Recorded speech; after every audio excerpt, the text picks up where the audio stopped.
마태복음 8장 1절에서 4절까지의 그 본문 말씀은 문둥병자가 예수님께 와서 깨끗하게 치료받는 것을 증거하라고 말하고 있습니다. 즉 옛사람이 새사람으로 바뀌게 되면 반드시 우리는 하나님께 영광을 돌리게 되어 있죠. 요즘에는 문둥병을 나병 또는 한센병이라고, 보통 한센병이라고 하죠. 한센병은 전염이 돼가지고 격리시키는 거예요. 그런데 우리나라 같은 경우는 소록도에 있죠. 영적으로 한센병은 지금 무엇을 말하냐면 더럽다는 거예요. 세상 돌아가는 육에 속한 말을 많이 한다는 거죠. 육신의 생각을 많이 한다는 거예요. 그러니까 영의 사람들은 그런 이야기를 들으면은 우리가 먹는 음식이 다르니까 자꾸 싫어하는 것이죠. 나도 모르게 그냥 멀리 가게끔 되어 있습니다. 그래서 또 그 한센병에 걸린 사람은 교회 안에서 조금 거스림이 있어요. 만약 그 사람이 은사도 있고 말씀도 있는데 남의 말을 잘 안 들어요. 독단적이야.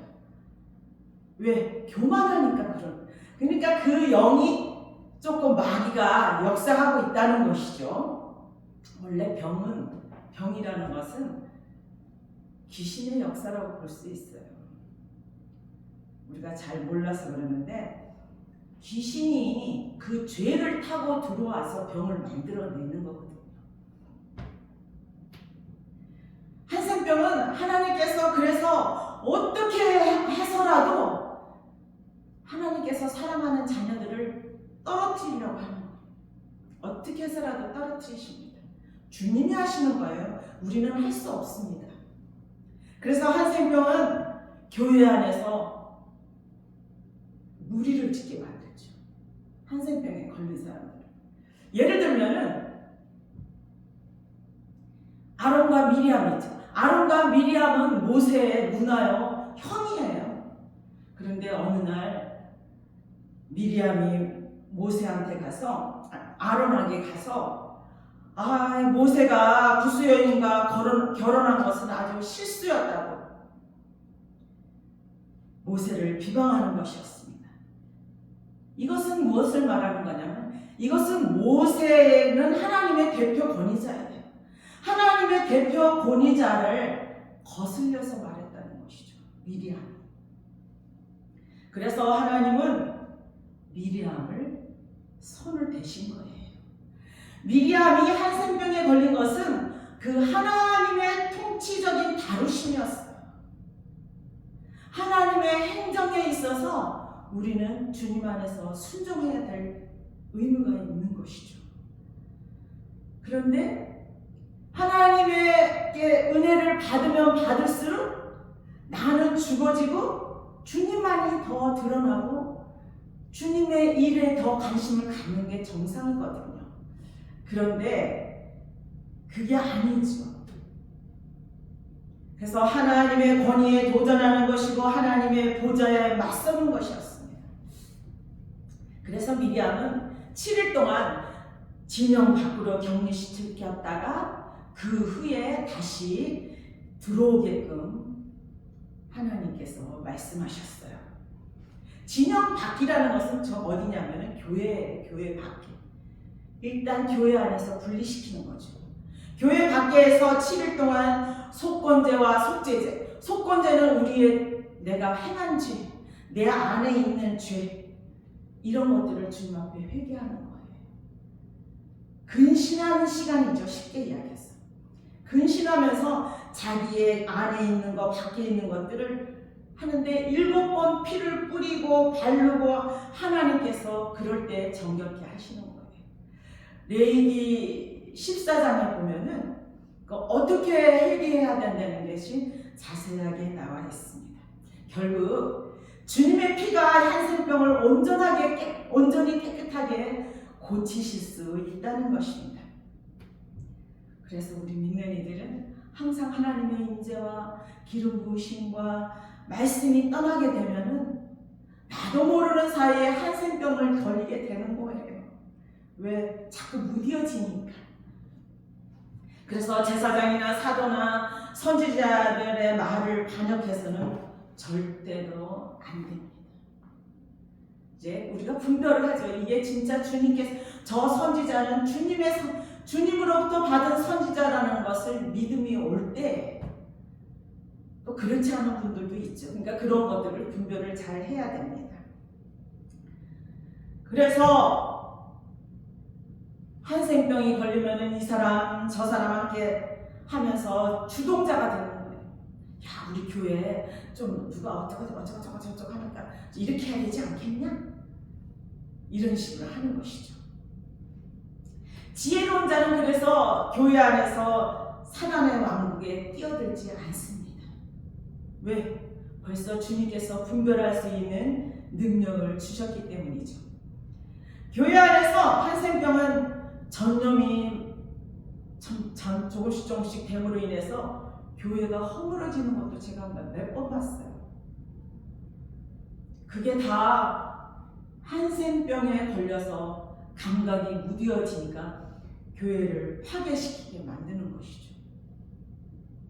한센병은 교회 밖에 7일 동안 주님의 은혜 안에서 치료를 받아야 되는 것입니다. 그래서 치료받은 후에 교회 안으로 다시 들어와서 교회 생활을 아름답게 할 수 있는 것입니다. 근데 한센병은 균이 있어요. 균이 있고 독이 있기 때문에 면역력이 약한 사람은 접촉하면 바로 전염이 됩니다. 그렇기 때문에 어린 신앙들, 어린 믿음의 생활하는 사람들은 위에서 조금 성장한 분들이 권면해줘야 돼요. 분별을 할 수가 없기 때문에. 그래서 목회자가 필요한 것이죠. 왜 그러냐? 생명이 사망을 삼킨 바 되기 때문에 이기는 자는 승리하게끔 되어 있는 것입니다. 그러나 우리 주님을 만나는 사람은 깨끗하게 치료받아요. 주님을 어떻게 해서라도 주님을 만나야지만이 되는 것입니다. 주님께서만이 치료해 주시는 자이기 때문에 그러는 것이죠. 이것은 성령의 충만함으로 예수의 피를 적용하여서 회개할 때 우리 주님은 깨끗하게 치료하시고, 치료받고자 하는 사람은 마중물이 필요해요. 의지가 필요해요. 내가 어떻게 해서라도 이 병을 치료받아야 된다는 그러한 중심에 있어야 되는 것입니다. 한센병은 근데 하나님의 형상과 모양을 흐려지고 지워지게 하는 거예요. 한센병이 걸리면 다 없어지잖아요. 그래서 영적으로 보면은 하나님의 형상과 모양이 흐려지고 지워지게 하는 병이다. 하나님의 형상이 지워짐으로 인해서 사람 앞에서 자신을 드러내고 자기의 그 지워진 모습을 온전케 만들려니까 자꾸 자기를 드러내 보이는 것이죠. 그래서 거짓과 위선으로 자신을 포장하게 되는 거예요. 이거는 목회자, 사도 누구 상관없어요. 하나님이 보시기에 이러한 현상이 나타나는 거죠. 그래서 위선은 뭡니까? 하나님께서 보시는 위선은 하나님 앞에 네가 진짜 진실로 순수하게 하나님을 위해서 일하느냐, 그렇지 않으면 사람들을 보이기 위해서 일을 하고 있느냐, 그걸 가지고 위선자라고 하는 것입니다. 영적으로 문둥병이 걸리면 마음이 순수하지도 않고 혼이 생각이 하자는 대로 그냥 따라 행동하는 거예요. 문둥병에 걸리면은 감각이 없어서 마음이 또한 굳어집니다. 그래서 하나님의 임재가 없죠. 하나님의 임재가 없으므로 방탕하게 되고 더럽게 되고 속된 것을 좋아하게 되는 거예요. 하지 말아야지. 이 안에 있기 때문에 그냥 저절로 나오는 거예요. 왜냐하면 하나님의 생명에서 떠나 있으므로 어둠이 들어와 있기 때문에 그런 현상이 나타나는 것입니다.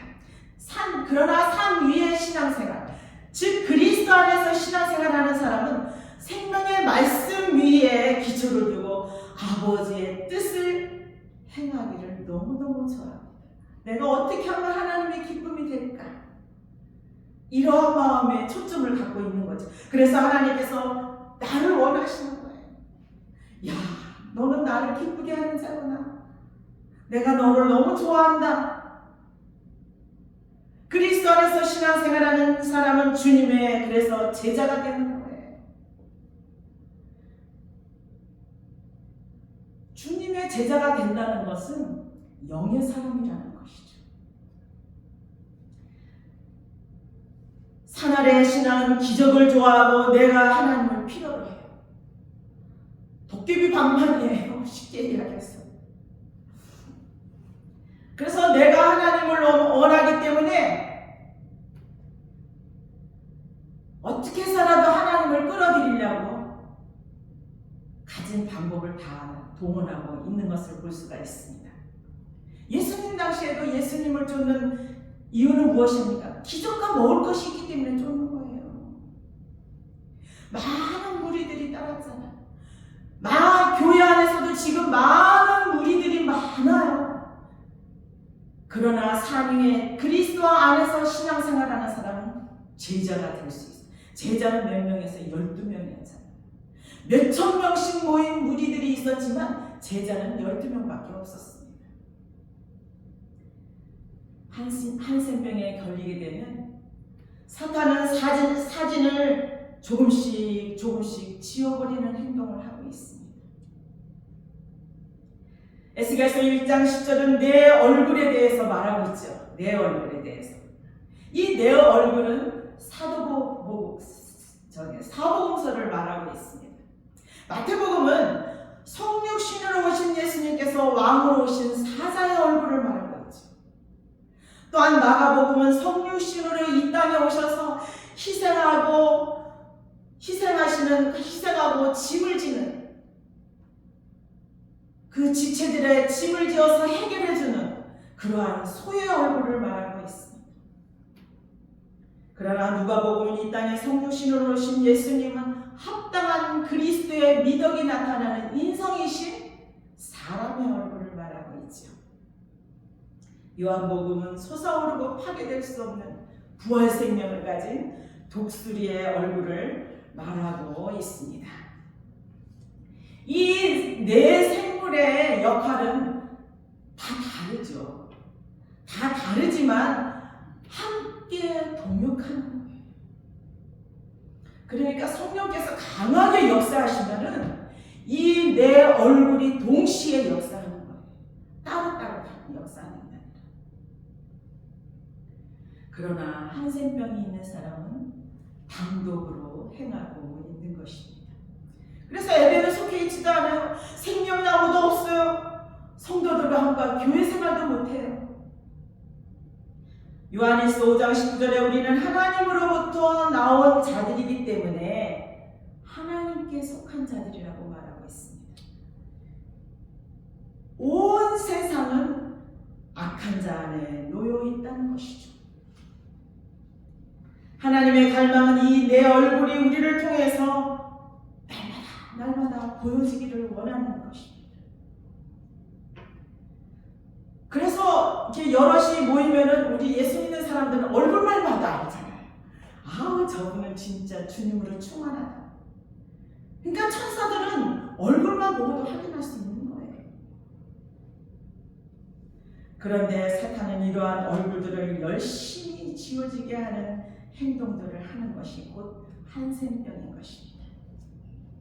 한센병은 하나님의 형상과 모양이 흐려지고 지워진다는 것은 그 하나님의 내적 존재를 표현하지 못하게 한다는 거예요.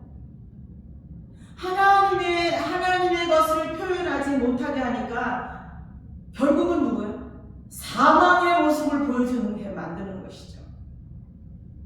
그래서 하나님의 형상은 하나님의 내적 존재를 말하고 있는데 그 하나님의 내적 존재는 무엇이냐? 하나님의 속성 가운데 가장 대표적인 속성, 본질적인 속성, 사랑과 빛과 거룩과 의인 것입니다. 첫 번째로 하나님은 사랑이십니다. 친구의 사랑, 여인의 사랑, 부부의 사랑, 그것이 아니라 아가페의 사랑, 헌신하는 사랑, 줘도 대가를 받지 않는 사랑, 이런 사랑을 말하는 것이죠. 요한에서 4장 7절과 8절은 서로 사랑하는 것입니다. 왜냐하면 사랑이 하나님에게서 나오는 것이기 때문인 것입니다. 내 것 같으면 대가를 받을 수 있죠. 근데 하나님께서 거저줘서 그것으로 사랑하는 것이에요. 형제를 사랑하는 사람마다 하나님에게서 나서 신성한 생명을 통하여 하나님을 아는 것입니다. 육에서 나오는 사랑은 처음에는 좀 사랑하는 것 같아요. 아주 잘해줘요. 간쓸게 다 빼주고 다 잘해줍니다. 그런데 어느 정도 가다가 그쪽에서 반은 자기에게 조금 도움이 안 되면 옳고 그름의 율법적인 판단이 탁 씁니다. 그래서 옳고 그름의 잣대가 나와서 상대방의 마음을 상하게 하는 것이죠. 그래서 우리는 형제를 사랑할 수가 없는 것입니다. 그래서 하나님을 사랑하지 않는 사람은 하나님을 안다고 하나 하나님을 알지도 못하는 거예요. 사실 입만 안다고 하죠. 입만 안다고 하는 거지 그 내면에서는 사실상 하나님을 알지 못하고 있는 것입니다. 왜냐하면 하나님은 사랑이시기 때문에, 하나님은 사랑이시기 때문에 그 본질이 나타나게끔 되어 있는 것이죠. 두 번째는 하나님은 빛이십니다. 요한일서 1장 5절은 하나님은 빛이면 어둠은 조금도 없다는 것이죠. 그 빛이라는 것은 그 하나님을 나타내는, 하나님의 본성을 표현하는 것을 말하는 거예요. 그래서 사랑과 빛은 그 생명이신 하나님과 관계가 있기 때문에 그 생명은 그 영께 속한 거예요. 그 영 안에 다 있는 거예요. 그래 하나님과 영과 생명은 사실상 하나예요. 따로따로 있는 게 아니에요. 하나님은 영이시고 영은 생명인데 이 생명 안에 사랑과 빛이 있는 것이죠. 하나님의 사랑이 우리에게 나타날 때 그것은 나타날 때는 우리에게 은혜가 되는 것이죠. 그런데 그 빛이, 하나님의 빛이 우리 안에 비치게 되면은 그것이 뭐냐면 진리가 되는 거예요. 그래서 진리가 너희를 자유케 하리. 진리는 말씀이잖아. 로고스의 말씀이죠. 로고스의 말씀에 빛비침이 강하게 역사하게 되면 레마의 말씀으로 변하게 되니까 자유함을 얻게 되는 것입니다. 세 번째는 하나님의 거룩함입니다.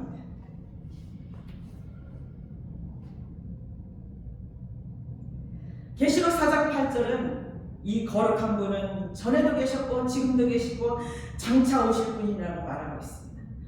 거룩하다 성경에 보면 거룩하다 세 번이나 외치는 것을 보고 있습니다. 이것은 지금 무엇을 말하냐면 삼위 하나님을 말하는 거예요. 삼위 하나님. 우리 안에서 성령으로 충만할 때 주님은 우리를 거룩하게 하시는 것이죠. 한센병은 어디서 나왔다고 그래서 더러움에서 나와요. 그래서 한센병 걸린 사람들은 거룩할 필요가 있는 것이죠. 네 번째는 하나님의 의입니다.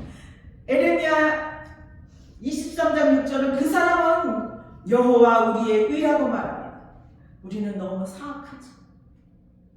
저도 제 자신도 느껴요. 사악하고 악하기 때문에 우리의 의가 되시기 위해서 여호와께서 육체로 오신 거예요. 육체로 오셔서 십자가에 못 박히시고 부활하여서 부활 생명으로 생명 주는 영이 되셔서 우리를 회복시키는 거예요. 생명 주는 영이 우리 안에 없다면 우리는 회복할 능력이 없습니다. 부활하지 않았다면 예수님이 직접 이 오셔야지. 그렇지만 부활 생명이 있기 때문에 각자의 마음속에 다 주님이 계시는 거예요. 그리스도께서 우리의 의가 되게 하심으로써 그리스도께서 우리에게 의의 겉옷을 입혀 주시는 것입니다. 예수님만이 능력이 되어서 우리를 의롭게 하시는 것이죠. 모든 그 타락한 사람들은 그들의 그 거역으로 인해서 하나님 보시기에 한 생명이 얼마나 많은지 몰라. 수군거리고 모략을 하고 미혹의 영에 이끌리고 너무 안타깝습니다. 예수를 믿는다고 하면서 없는 돈 들여, 없는 시간 들여, 그러면서도 내가 내 영이 지금 어떠한 상태에 있는지 없는지조차도 모르고 신앙생활하면서 너무 안타깝잖아요. 우리 믿는 이들은 하나님의 형상과 모양을 표현하기 위해서 그리스도는 사람 안으로 들어오셔서 사람을 통해서 사람이 하나님의 영원하고 또한 신성한 생명을 얻게 하시는 것이죠. 그렇기 때문에 영접하는 자, 그 이름을 믿는 자들에게는 하나님의 자녀된 권세를 주셨다고 했어요. 그 권세만 가지고도 우리가 사는 것이 아니라 그 권세를 통해서 부활 생명으로 율법이 거쳐져야지. 이 생명으로 우리는 내적으로 변화되고 그리스도의 형상과 같은 형상이 되고 외적으로는 그리스도의 영광스러운 모양으로 변형되는 거예요. 그래서 그리스도와 똑같이 되고 그리스도와 함께 하나님을 표현할 수 있는 것이죠. 할렐루야! 할렐루야! 주님의 완전한 구속이 위치적인 면에서 우리를 깨끗하게 할 뿐만이 아니라 성령 안에서 주관적으로 날마다 피를 흘리신 주님의 고난을 체험하게 하시는 것이죠. 왜? 자꾸 주님의 모습을 더 아름답게 닮아야 되기 때문에. 그래서 우리는 그분의 죽음과 부활과 승천과 영광스럽게 됨을 체험하게 하는 것입니다. 기독교는 체험의 종교예요. 체험이 없으면 죽은 자는 마찬가지입니다. 체험을 통하여 우리 믿는 이들은 살아서 움직이는 생명의 말씀의 실제 안에서 생명의 말씀의 실제 안에서만이 경건의 능력이 나타나는 거예요. 경건의 능력이 나타난다는 것은 말씀 그 자체가 능력이라는 것입니다. 그래서 지체들하고 같이 우리 성도들하고 같이 교제를 할 때 경건의 능력이 나타나는 사람은 그 말씀 자체가 능력이기 때문에 주님이 그 무리들 가운데서 필요한 자들을 만지시면서 치료까지 해주십니다. 일어나게끔 하십니다. 또한 그리스도의 몸을 세우게 하십니다. 이러한 복된 귀한 성도들이 되기를 주님의 이름으로 축원합니다.